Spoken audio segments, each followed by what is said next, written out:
Hey everyone, Chris Lopez here, and we have a new podcast format for today's episode called Ask an Investor. It's actually something my co-host Jenny Bayless came up with a few weeks ago. Jenny, first off, good morning. Good morning. How's it going? Very good. Second off, tell her about this new idea you have for this show format, Ask an Investor. Yeah, so we just thought it would be a fun idea to invite clients onto our podcast, have a whole episode dedicated to just kind of understanding what it is that they want to do in their investments, kind of see where they're at, and then just give them an opportunity one-on-one to ask us questions. We'll just kind of give our opinion on it, and just kind of hopefully that will translate to other investors that are out there thinking of the same questions that they have. Yeah, I'm really excited about this because, I mean, you and I, we talked to a lot of people and figuring out a strategy for their situation, all their nuances. I mean, I know half the time we talk about, oh man, I wish they could just be recorded because I want 10 other people to listen to it. Mm-hmm. So I'm hoping that this podcast, if you can just kind of mirror a lot of these great conversations we have that go into those deep nuances into topics. So our guests today are Will and Dianna. They were actually on episode 274 on the Denver podcast a couple months ago, where they talked about buying their very first house hack in Aurora. Which was a great deal, great financing. I definitely recommend people going back and listen to that episode.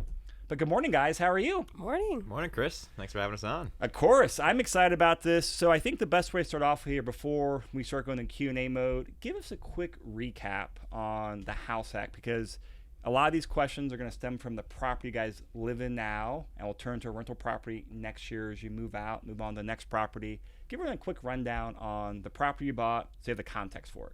Definitely. So we kind of targeted, Aurora was definitely in our price range. So we definitely, we're exploring that market. About halfway through our home search with our agent, Lauren, we figured out about this grant program, and it really narrowed our sights on what we were looking for. In particular, it applied to low to moderate income tract housing. So we've found some neighborhoods that we really liked. One in particular that was mainly like farmhouse style housing, and they're all, at least the house we got, it had a finished basement, so it's a 5.2. We have seen some of the other houses that don't have finished basements and are around 3 bedrooms, but they definitely they're all the same layout and definitely have the opportunity to be built out to multiple bedrooms like that. But it's our plan. We got it in February, so we've been renovating it ever since. It's definitely, we had plans when we first started. They're all well and good. We're definitely in the weeds of it now. Had some struggles, but definitely been enjoying the process. But we definitely have some questions that have come up, and different things on where to put our money, what the best investments are for ROI. So definitely excited for the conversation about it. So one other question, what's the layout of the property? What's it like? General layout is 3 bedrooms upstairs, and then there's basically like the kitchen is the heart. So you walk through the kitchen, and then that takes you to the downstairs into the basement, and there's 2 bedrooms in the basement, but they each have their own living rooms, which is what makes it super interesting. And I think there's a lot of value and opportunity there, and I'm really excited to talk to you guys about that. What about bathroom situation? 3 bedrooms upstairs, kitchen upstairs? Yes, kitchen upstairs, 1 bathroom upstairs, and then 1 downstairs. Okay, and kitchen or the upstairs, 3 bedrooms, and it has like a living room as well? Yes, okay, correct. Great. So living spaces on both. Mm-hmm. Kitchen upstairs, 3 beds upstairs, 1 bath, 2 bed, private living spaces, 1 bath downstairs. Yes.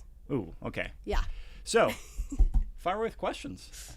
Definitely, yeah. So I would say one of the biggest things we're kind of running into right now is we know once we move out, we want to try room by room. So those will be medium to long term leases.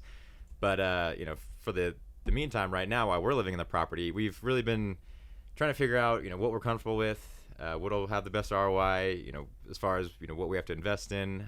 So right now we're caught in between Airbnb and I would say medium term rentals, like the 6-month range.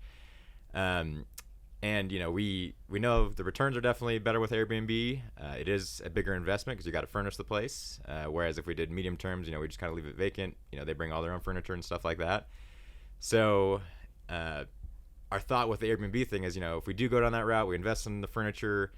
When we do go to turn it into, just a room by room when we move out, we will have to take that furniture with us. So that is something that, I would like to have a, long-term play for that. We were talking about maybe our next investment property, we'll, if we Airbnb this one, we'll also Airbnb that one, for a portion of it, reuse the furniture.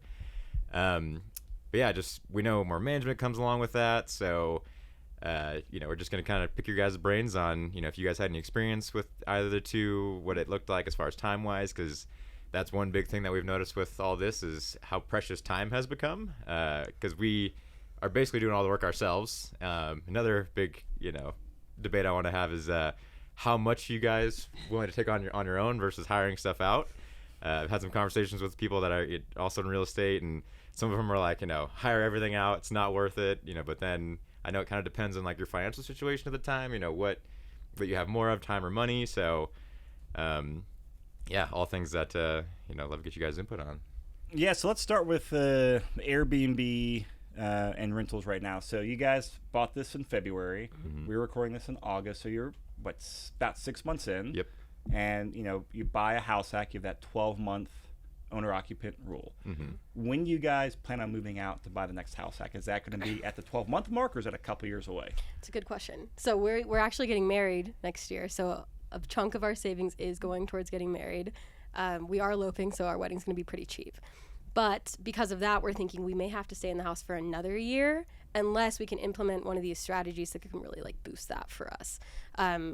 But to answer your question, I guess it's either a year to 2 years. Okay, so 1 to 2 years from about now. Yeah. So you're talking basically like summer 2022 to summer 2023 Yeah. would be the time range for moving out. Yeah. Correct. Okay. And for me, it's more based on, as soon as we have enough money for the down payment and reserves, that's when like I would feel comfortable getting into the next property. Because that was one thing that was nice with buying this property was, having that available capital to, work on stuff, fix stuff was, kind of reassuring. So, but that's, at first, I don't know if we like were super, I know you weren't super a big fan of renting out part of the house while we lived there. We were kind of like more along the nomad strategy, utilize it as our personal residence, but when we move out, then rent it out. But we've kind of found it is hard to save a lot right now with, we could pay for it, it's totally fine. But if we could get somebody renting, downstairs, that could be our next down payment, if we did that for a year. So that's definitely encouraged us to, look at strategies to, really capitalize on the rooms we have available and to maximize it. We also realized we never go to the basement, so maybe someone should live there. Yeah. But you will be sharing The kitchen space and yes. If that's it is acceptable? And yes, we have to renovate the kitchen, so that's like one of our last few items that we have to go over. But do you though? Well, maybe we should Love to pull up get the I videos was like, and well, Yes. we got some videos and pictures. This is of a it. slippery slope of Yeah. Yeah. Well, now that we've given you guys kind of an overview of like what our debate is right now, maybe we should look at the video so you can get context on like what we're working with, because to put the kitchen in a position that we think would sustain having 2 more people in the house, it's going to cost us a lot of money. And we're just wanting to determine ROI on that and make sure it's worth it. Because the other option is if we do Airbnb it, we wouldn't share the kitchen with them. So we could basically live with the kitchen the way it is now until we get more money through Airbnb to pay for the renovation. But some of our reserves would be sucked by investing in the furniture for Airbnb. So we're like in a pretty big debate about it. Do you guys want to look at the videos to kind of get more context? Or I got a couple more questions before we do that. Okay. What's the cash you guys allocated for just real estate in general, for reserves, for down payment? Like what capital you have to play with for the real estate portion of your portfolio? Yeah, so at least for this property, that's kind of all we've have prepped for to this point. We have an account with like $10,000 in it for reserves for CapEx stuff. We haven't had to touch that yet, which is nice. But and then we also, because of the grant program, we were able to save a lot of our capital. So coming in when we first started, we had I think around like $15,000 for renovations at a different account. That's down to around like $8,000 right now. So we've probably spent like $8,000 to $10,000 range so far on we've already repainted the entire upstairs, downstairs, done a bunch of yard work, cut some trees down. So we've definitely made some headway, kept it pretty affordable. But there are some bigger things that like our house doesn't have AC, so it's been quite a summer with that. And we know that's like a $3,000 to $4,000 investment Plus. right there. And then the kitchen is one of the last things that we have to kind of go through, and definitely we're going to try and do as much as we can to keep the costs down, but I know those kind of things can definitely get pretty expensive pretty quick. So roughly around 18, right? Collectively. Total Together? cash about 10K in reserves, about Yeah. 8K left for yeah, repairs. so that's but what ideally, don't dip in Yeah. the reserves. Yeah, right? that's the Ideally goal. just Is to, A. I was thinking like, AC, that is kind of like a CapEx kind of thing, but if we can preserve that, I definitely want to keep that untouched if possible. Yeah. But Okay. And then for medium to like room by room rentals, what do you guys expect each bedroom downstairs to rent for? so that's, we're trying to run some comps on it. It is a little bit of a special layout. We know for our area, like the $600 to $700 range is, maybe even $750 for a standard bedroom is pretty reasonable. But the downstairs bedrooms, they have each have a bedroom, but right outside of the bedrooms, there's like, basically a living room area. So our thought was to, charge a little bit extra for that, and they would get those living room areas to themselves as like a private area. They would have to like bring their own furniture kind of thing, but they would pay a premium to have more space essentially. So some of our questions were, do we put up some walls to like really section that off? Could we charge more if they had a little more privacy, that sort of thing?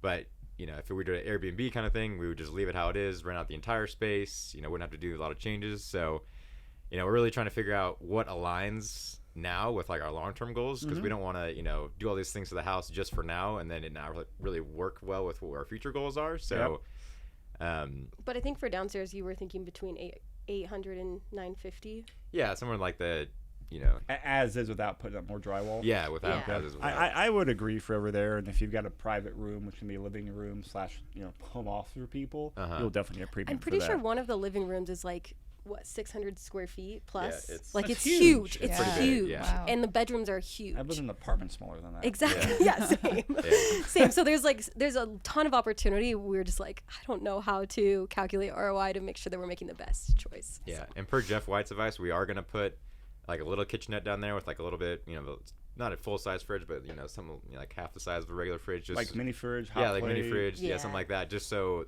the tenants downstairs, they're not all trying to share one fridge, and they can do some little Breakfast, things little down there if things they want to. Oh, yeah. Like they're not all trying to use the same kitchen all at the same time. So Yeah, that's Um, cheap.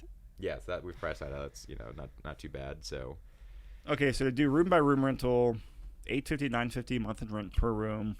I mean, $1,000 to make a kitchenette down there.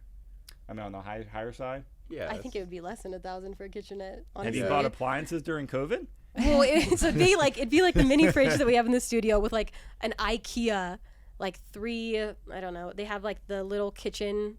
I would put a bigger fridge than that down there. You would for Well, 2 think people. about you Yeah. guys. If Yeah. you guys think back to when you guys had roommates in the past, like always put yourself in those shoes. You're down there.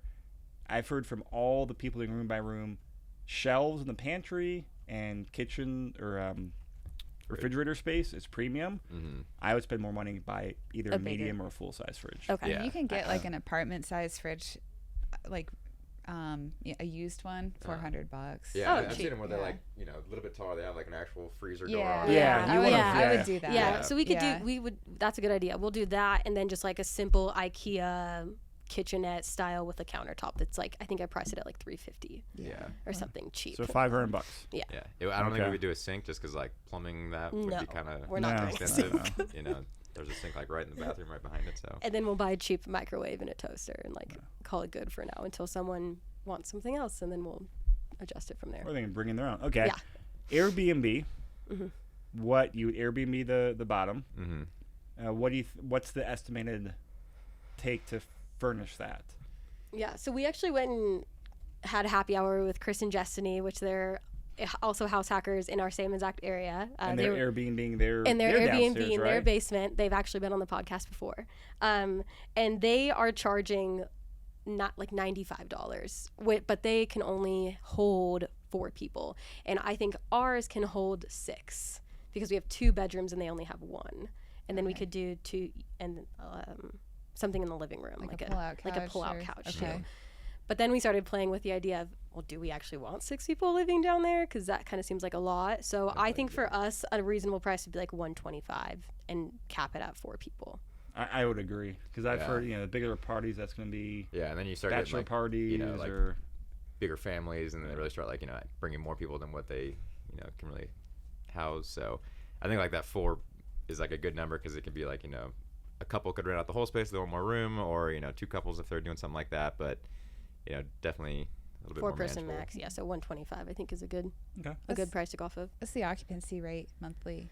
The occupancy rate, I didn't ask them, but they made it seem like They're almost like, every night aside from 11 days that they block out for themselves for. yeah, I think they said they rent it out like 20 days a month, keep 10 days for like their own personal, if they want family to come into town, that sort of thing. But yeah, they said booking those 20 days is easy. Cool. Like it's pretty. Yeah. We can run you guys an AirDNA report as well. We should have done it before the podcast, but a lot of times occupancy on there I've seen is like anywhere from like 65 to 80%. Okay. And so I think it can be higher like that. Yeah. But of course, you can find the sweet spot in price as well. Yeah, because I we're think- about 15 minutes from the airport, correct? Yeah. Yeah. Yeah. Yeah, So and I think pretty close. they also just raised their prices. They said they were getting a lot of bookings because they've kind of figured out their price was a little bit too low. I think after the podcast.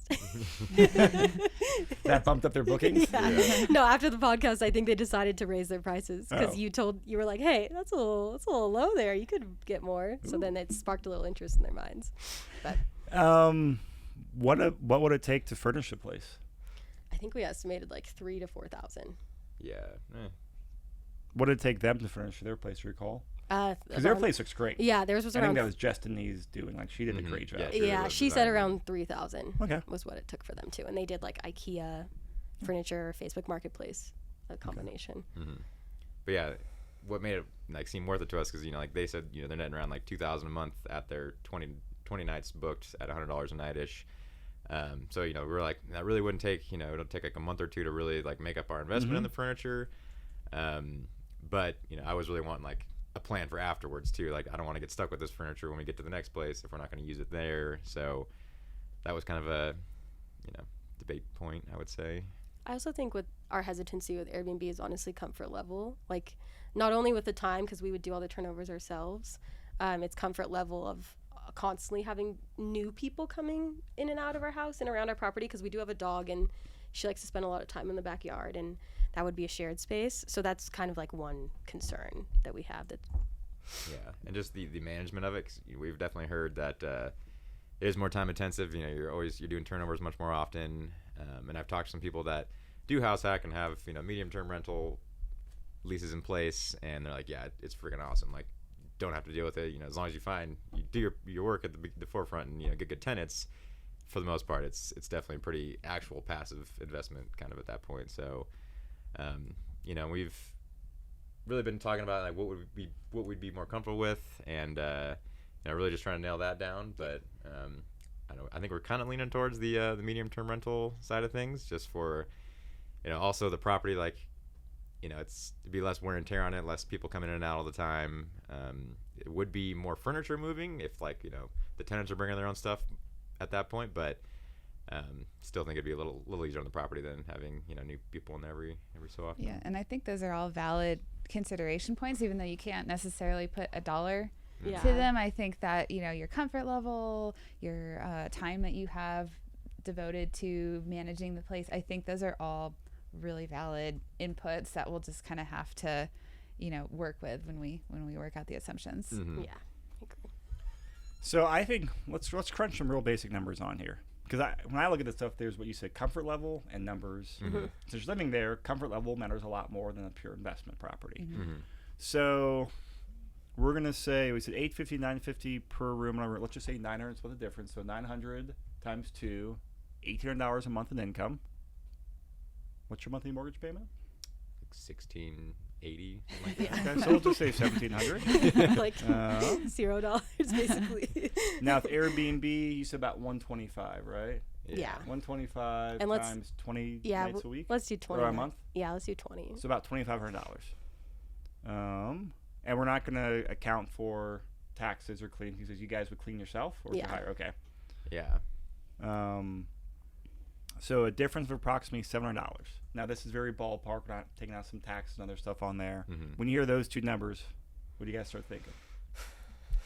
So regardless, it'd be, that a lot of that money would just go almost straight to savings, because like right now, we have no problem paying the mortgage how it is, but like where we're at right now is we just don't have a lot to save, maybe a couple $100 a month. So that is our big push to get people down there, is just like to like start building our savings for the next property. So, it really depends on like that $700. That just the time that it'll take to get to the next place. You know, like if we do the medium term rentals, it might be a couple more months doing it just to get to that same threshold. But, you know, that comes into like what it will take management wise to get it, you know, to that point. So Well, actually, I'm curious, like based off of the numbers, what's your knee-jerk reaction?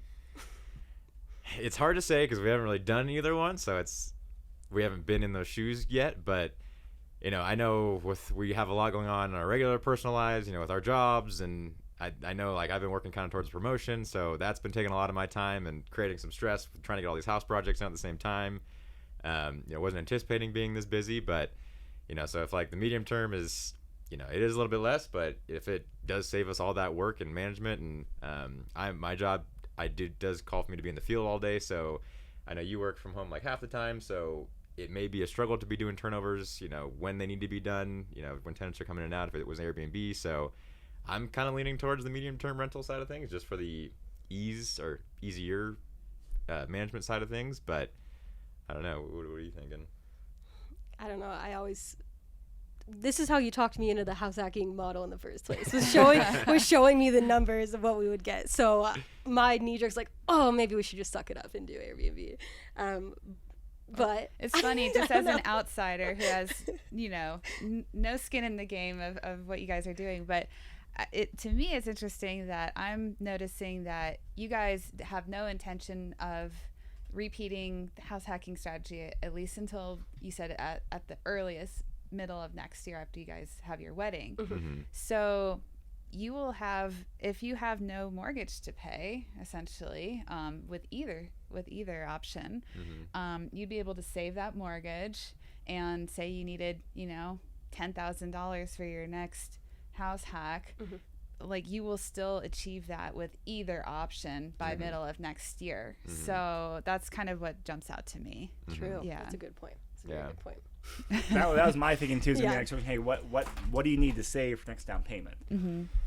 Yeah, I would say, you know, I know you always recommend like kind of like either 6 months or 10,000. So that's a pretty, you know, I think that's a comfortable number. So that's kind of what we did with this one was, you know, 10,000 strictly for, you know, reserves, you know, for CapEx stuff. But so I would definitely like that. If we could utilize the grant program again, you know, knowing that we only had to put, you know, less than 5,000 down, that brings us up to like 15.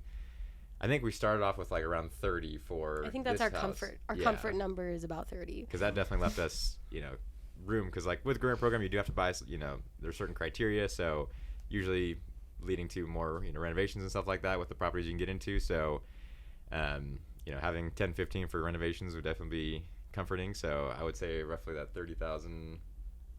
My knee jerk says 30, but then part of me thinks that we could go for less because we're trying to shoot for a house that doesn't need as many renovations this next time. Yeah. If we can. Learn a lot from this house. You know, what we want to get into and what we like would not like to have to deal with in the next place. I'm not as opposed to the renovations as you are. I know you aren't, you don't like working on stuff as much as I do. So it's, you know, and I thought, you know, obviously everyone says like, you know, it won't take that long, you know, but everything always goes over timelines and, you know.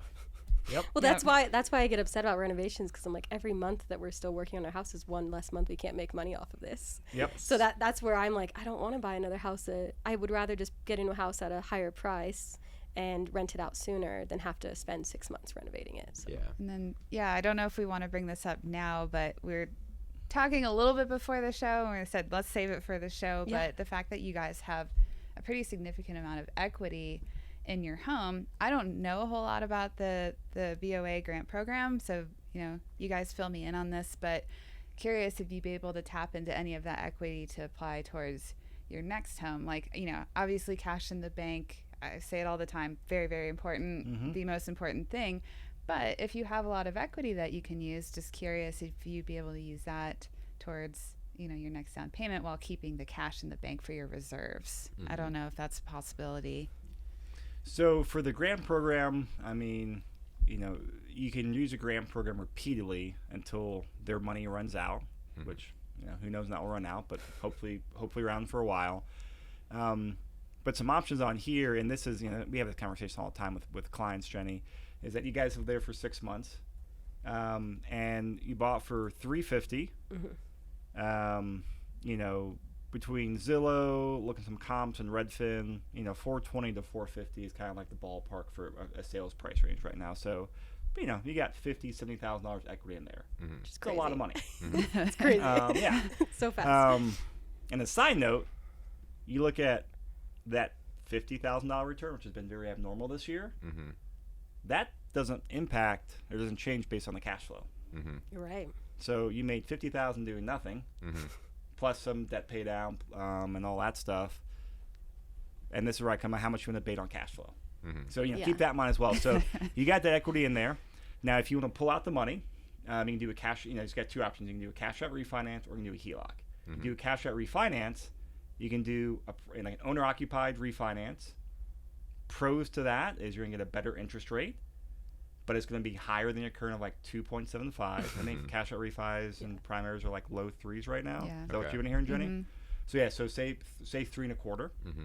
And then you can pull up up to 80% or up to 80% equity. So you'd be able to pull out, let's just say you're at 430 on the low side, minus 350, or actually I'm doing that wrong. So 430 times 0.75 is $322,000. What's your mortgage balance right now?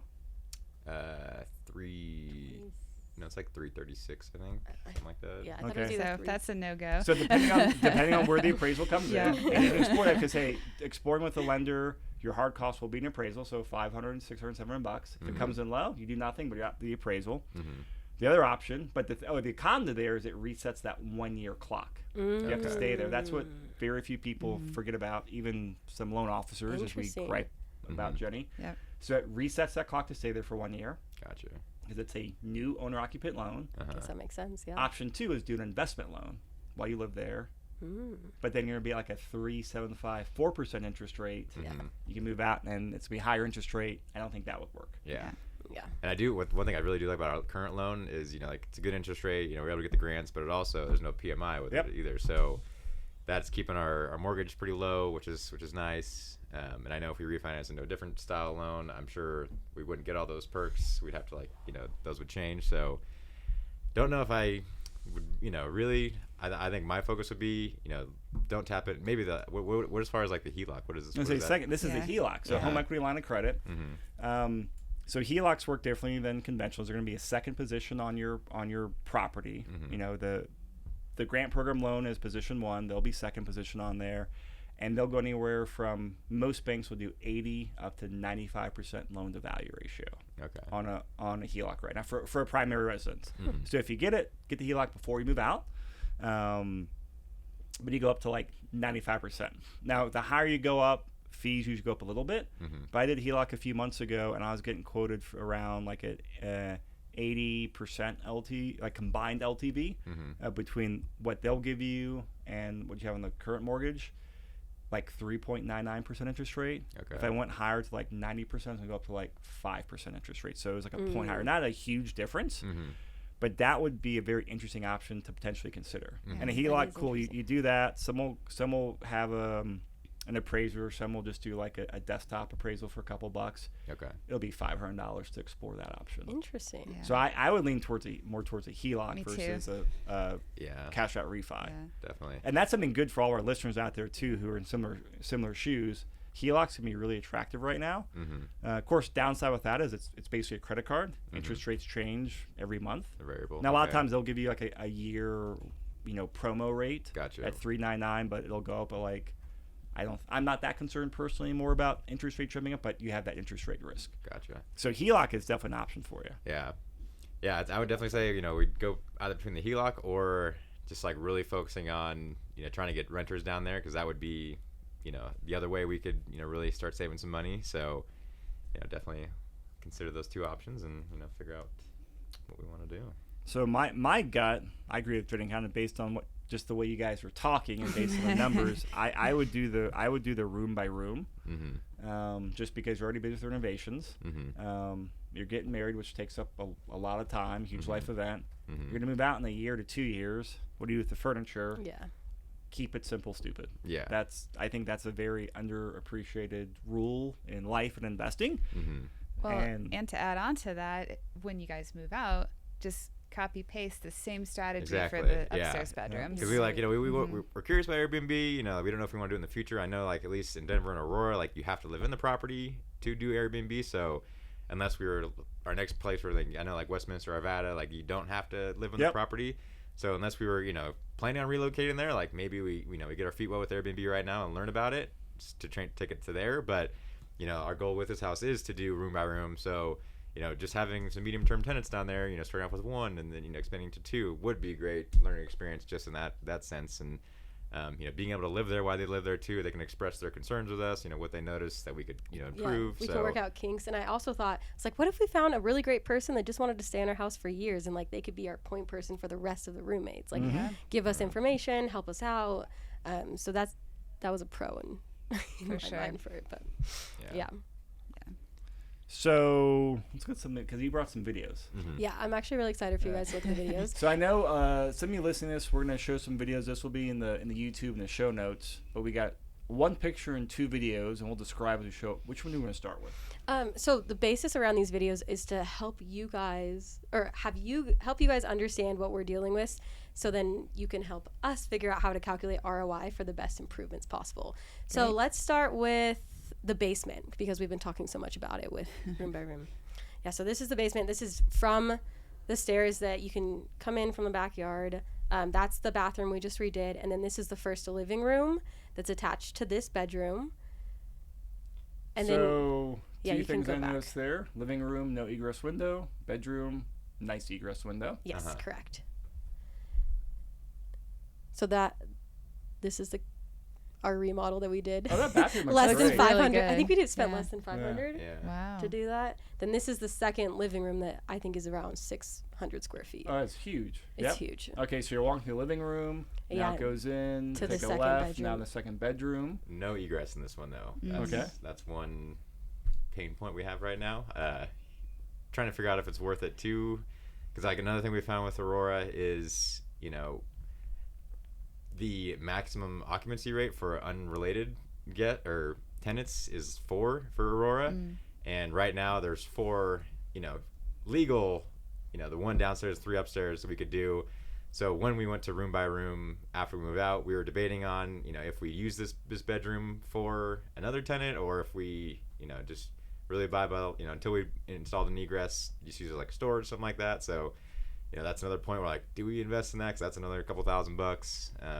Could you use it as an office space for somebody, like rent out office space? Yeah, we definitely could, or just do like the entire downstairs to, like, you know, one person, and they could do whatever they want. They would have the egress, you know, 2 point, like, you know, legal in there. The other room they could live in, and then the other ones, you know, so it would be, you know, all, you know, good to go. But what about if you rented this out next month? Yeah. That's part of the concern. Yeah. So 2 things on there. First, let's talk about the occupancy limits. From a lot of people I talk to, people enforcing occupancy limit code around Denver Metro is not a high priority. Between all the stuff with COVID and short-term rentals, and, you know, we do have an affordable housing shortage here. So I've heard very few issues about people getting enforced on that. So take it with a grain of salt. The other thing is, I would absolutely put egress window in there. Hands down. Even if you're renting it now, just because I look at this from a risk to reward ratio.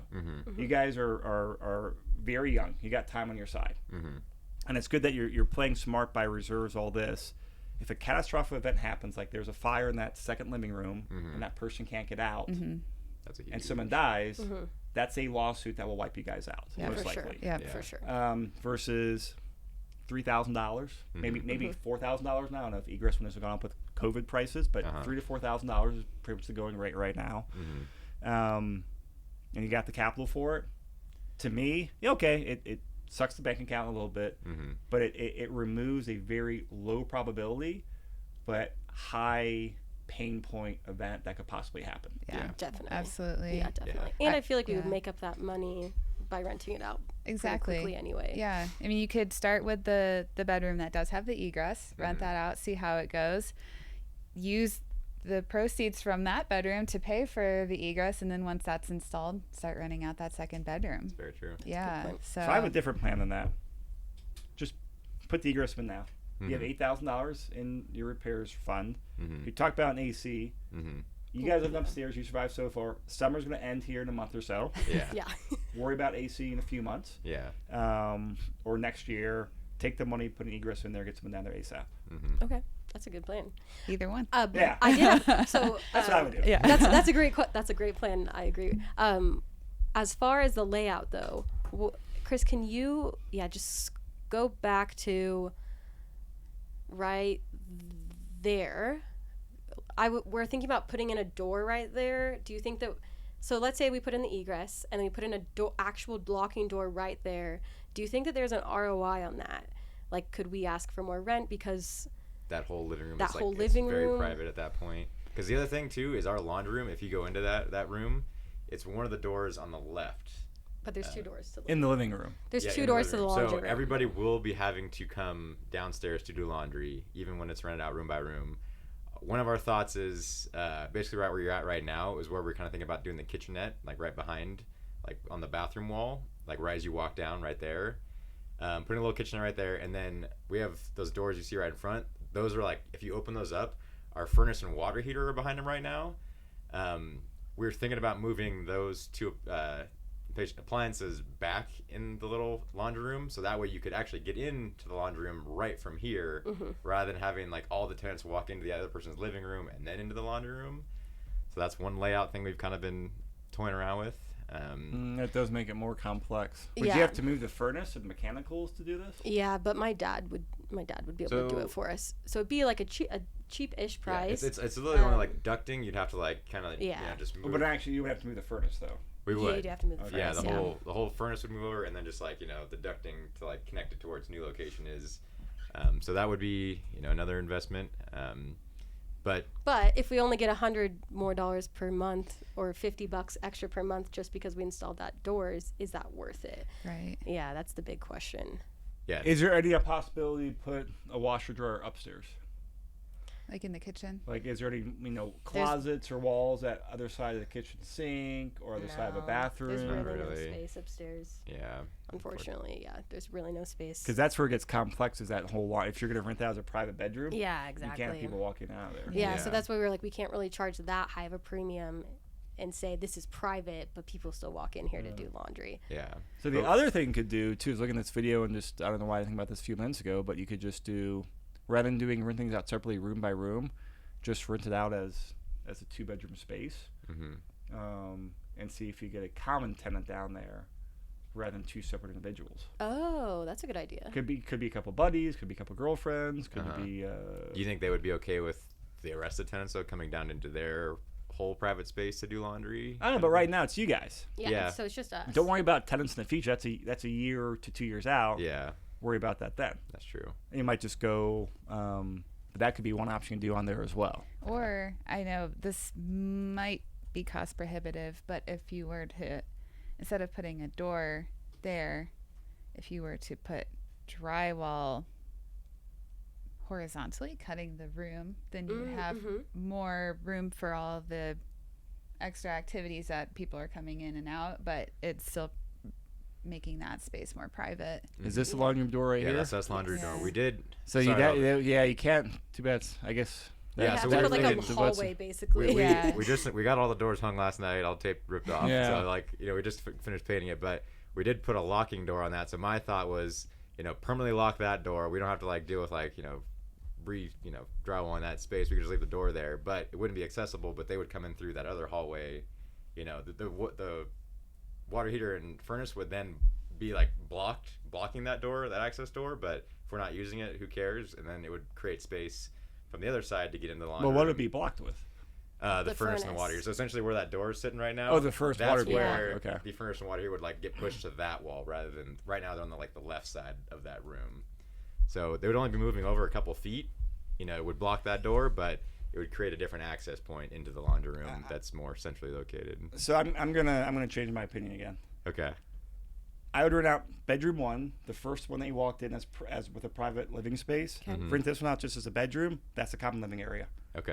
Okay. Problem solved for extra doors, hallways, drywall. Yeah. But then our cost per, like the monthly rent would be lower, I would Yes. think, because we couldn't charge as like much because Okay, $750 versus $900. yeah. I mean, $150 a month. Yeah, Yeah, and we could try not and just too- like use that space, kind of how the upstairs living room will be, just a common area for everybody to use. So I mean, we're not talking a statement. I mean, it's only $150 for, less than what we were budgeting for the downstairs piece. But then once you guys move out, if you're still charging a few $100 per bedroom up there, like we're still going to be cash flowing very well. yes, exactly. Yeah. Plus, even if we take out the 100, 150 less on there, it's still basically paying for your entire mortgage. Yeah. True. So I guess my next question is that first bedroom and living room. Do you think that we should put some drywall in? So back up a little bit more. So the wall would go like starting right there, and block basically that off. So it'd be 2 private-ish areas. Would that be worth it? Yeah, so right where, like So that you're left, talking about like right here. Where you're Yeah. at. Okay, so you're talking about come down the stairs to the left is a little common area hallway that fits into the open living room. You're talking about putting a drywall and a door there. Yes. So I like probably would. I would too. You think that's worth? Yeah, and Yeah. seeing some of the other house hackers done, like that's not a huge. yeah, it's like a 10-foot sectional wall. Yeah. We've been We toying with it. Yeah, we talked to a friend. They're like, yeah, maybe $500.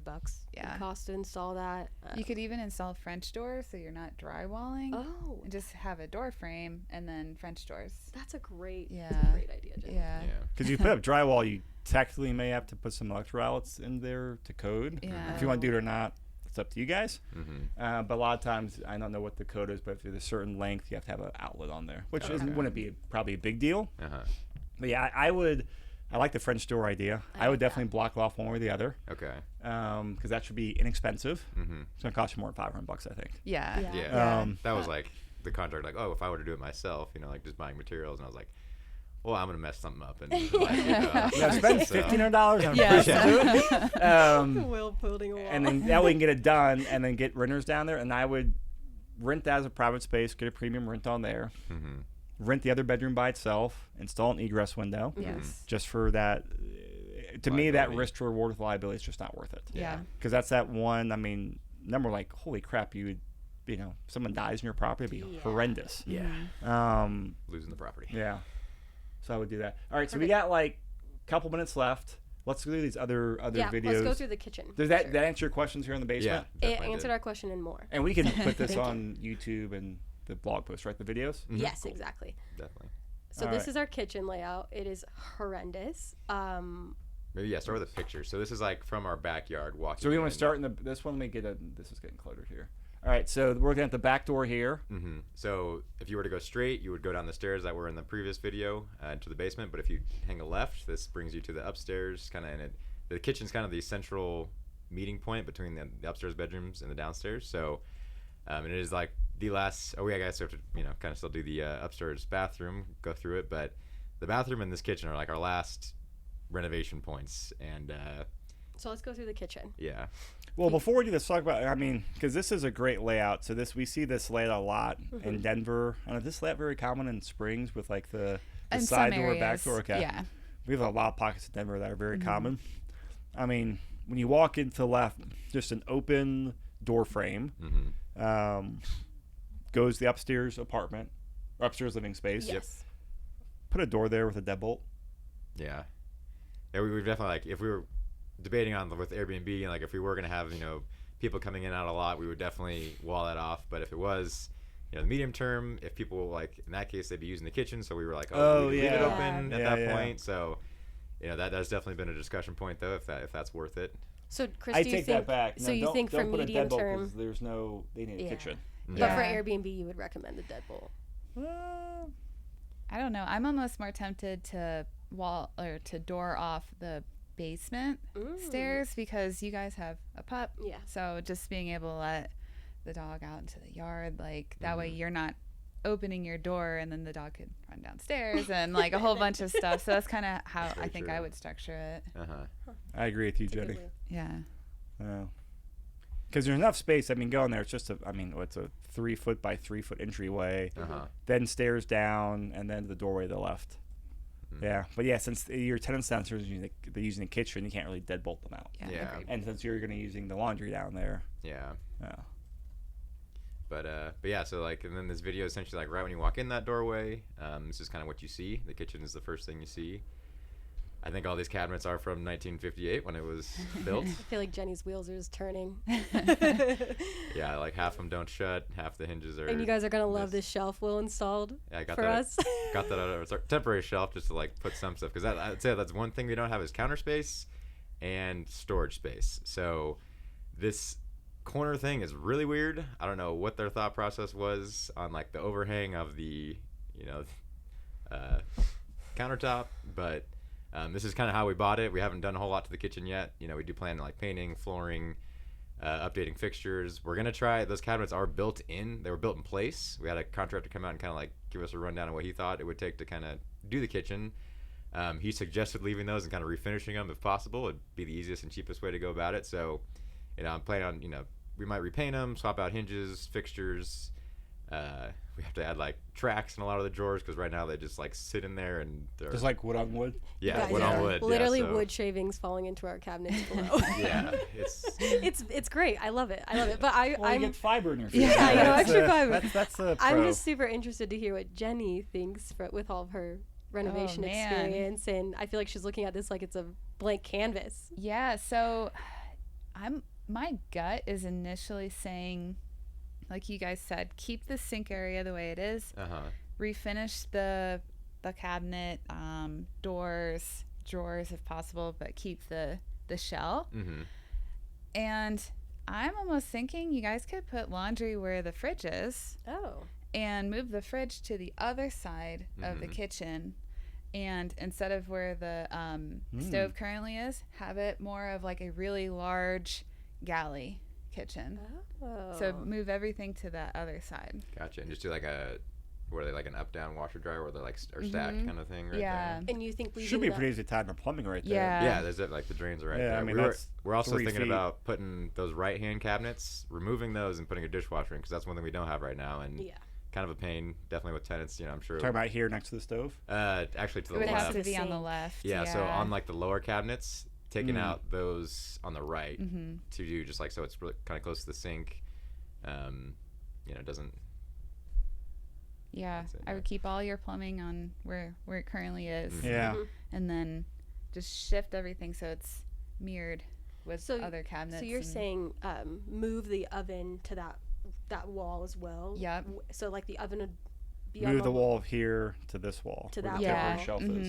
Mhm. So there'd be some electric work, but much easier than plumbing, I think. Oh yeah. So I would do that. Same with the fridge, and then have some cabinetry on that. Yeah. That's a good idea. Because we thought about putting like just buying like a unit from like I don't know like IKEA that has like just standalone kind of thing to put in place of that shelf, but then we also have like what are we gonna do with all the stuff where the stove currently is? It's kind of a weird configuration. So I think if you have more space in the middle, mm-hmm. then people aren't going to be bumping into each other That's a as good- well. So you can kind keep of everything around like the edges. for the most yeah, part, exactly. Yeah, I like the idea a lot. I would not touch the cabinets. Other than for these updates you talked about. Yeah. Just because cabinets are Really.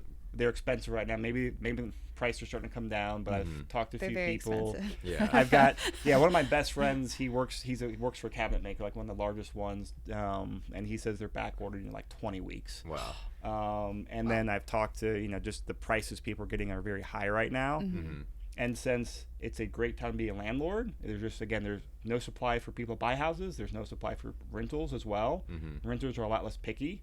I would make it more functional, like Jenny's idea, like put the dishwasher in, put the washer and dryer if you can, move that stuff over, couple grand to do that. Update the cabinets, paint them, new hardware. Yeah. They're like luckily they're all in like good condition. Yeah, there are real wood cabinets. Yeah. You could probably do without the tracks. Yeah. I've lived in plenty of houses like this, and it's just the way it is. Uh-huh. And then in a couple years, it may make sense if you want to up the rent a lot or sell the place and do a more thorough remodel. And hopefully by then, cabinet prices will be a little more acceptable. Yeah. But I would not. It's too damn expensive right now. It's not going to make a huge difference in your rent. Be Yeah. focusing on functionality. Yeah. And then- Yes, that's the F word, functionality. Yeah. The good F word. The good F word. We were thinking about putting obviously like LVP. 'Cause right now Yeah. it's just that gross linoleum that makes me cringe.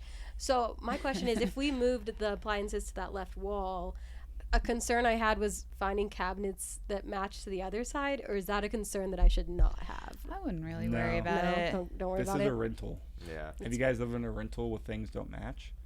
Would you rather match or have none, or like, hey, this is a match, but I've got 5 extra cabinets? You want the extra storage space? Yeah. Go buy something decent, IKEA or a Facebook Marketplace. Same color, white, you know. Yeah. Don't overcomplicate it. Yeah. Yeah. Mm-mm. Especially if it's on the opposite wall, like, Uh-huh. I don't think anyone's It's going to not care. Yeah. issue. I wouldn't Yeah, I'd worry. say like one last pain point we've kind of noticed is throughout the entire upstairs is like it's all hardwood flooring for the most part, and the floors are super noisy. Have you guys had, you know, like we've thought about, do we invest in trying to like quiet it down a little bit? But we were thinking like even back to the last place we rented No. at, you know, Yeah. there's always noise from upstairs. You know, it is really bad with this. You can like really clearly hear what everyone's talking about. You know, you drop a pin, you can hear it's downstairs, but you know, there isn't a whole lot you can do to really fix that other than like, you know, I know I've learned like it's the subflooring is kind of like just coming up, so when you step on it, it's just got movement, and some people say you can like drive like screws through it to like bring it back down, or rugs, but Well, I you didn't- can. I've done that. You can drive screws through it, But but then you you're ruin gonna your have to floor. you're gonna have to refinish Yeah. it or put floor over it. yeah, exactly. Yeah. Like we did that, and then we put hardwood floor over it. Okay. But that was just to Oh. get rid of the squeakiness. And it was a Uh-huh. 1940s house. Yeah. Yeah. But I put in 200 screws into a 500 square foot Oh my. place. It was a lot. Yeah. Yeah. That's a Yeah. lot. Yeah. Yeah. I don't. I would not touch the floor. Yeah, Especially I feel like since they're it's a fine. temporary, Yeah. you know, living arrangement, Yeah. especially downstairs. Like, I think if that was someone's forever home, yeah, that would probably get on their nerves after a while. But Uh-huh. I mean, if someone knows, hey, I'm only gonna be here for a few months, Mhm. I can live through some squeaks. Nothing. Yeah. There's nothing substantive. We were also thinking about the apartment complex we used to live in. I used to have to listen to the people that lived above us, their puppy crying in the middle of the night all night. Like, Yeah. There's nothing and you really do and about that. that's just Yeah. that's just Just part of life. it. So I Yeah. feel Yeah. like people coming into this situation would understand that that's just part of it. Oh yeah. Mhm. Yeah. I would. All right. Well, we gotta wrap up here, guys. Yeah. Any final thoughts or questions? I mean, Oh, I think Will had one question that we didn't address, and that was, do the work themselves or hire Oh. it out? I know what Yes. your answer is, and I'm probably a step down. What's my from that. answer? Yours is hire it out. no, mine is it depends. Oh, It's always okay. my answer. Yeah, it's definitely because like we've done a lot of it ourselves, but you know, a lot of it has been testing the abilities. Definitely made a lot of mistakes. Let's just but- say that the outlet covers are not on our outlets since we took them off when we first moved in. Yeah. So that's where we're not, at. not the outlet covers. I want to like because you wanted to switch because another thing was like none of the plugs were like GFCI plugs. We got in, so we bought all these plugs. You know, we repainted everything, so we took all the covers off, but literally just haven't had time to like shut all the power down. Every time but that's I try what to we're do it, working with. she's like, "Oh, I'm Limited working on time. something. Don't do it right now." I'm like, "Hold, this is why I don't get it done." So like, our outlet covers are still not on the upstairs ones.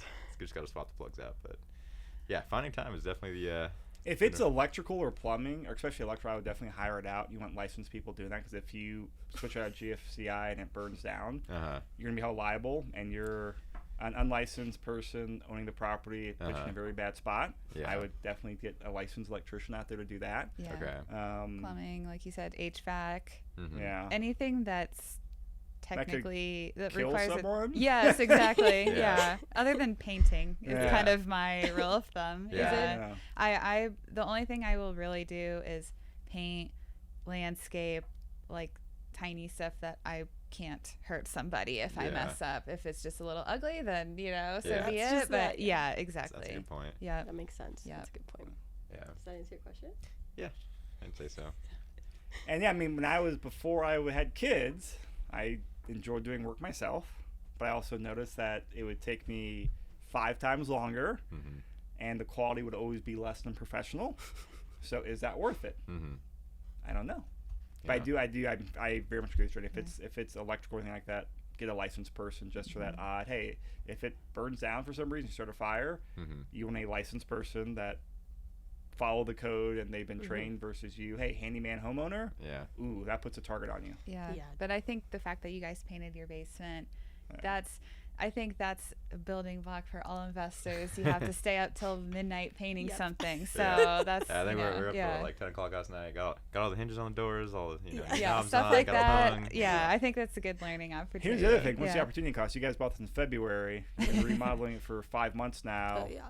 If you'd paid someone the money to do it, they got done in 1 month, but you get an extra 6 months worth of rental income. Where's that trade-off? That's definitely what I've been hearing. Can tell who I've been hanging out with. So that's why we're like, kitchen, don't know if we want to tackle ourselves. Yeah, Like, maybe we yeah. just, I would hire that one out. Yeah. Oh yeah, hire a plumber to redo some plumbing on here for the washer dryer, all that. Cool. Well, guys, this has been phenomenal. We appreciate you coming on here and being very open with, you know, the pros, cons, your numbers, and everything. I know it's, you know, you're sharing personal stuff, so thank you.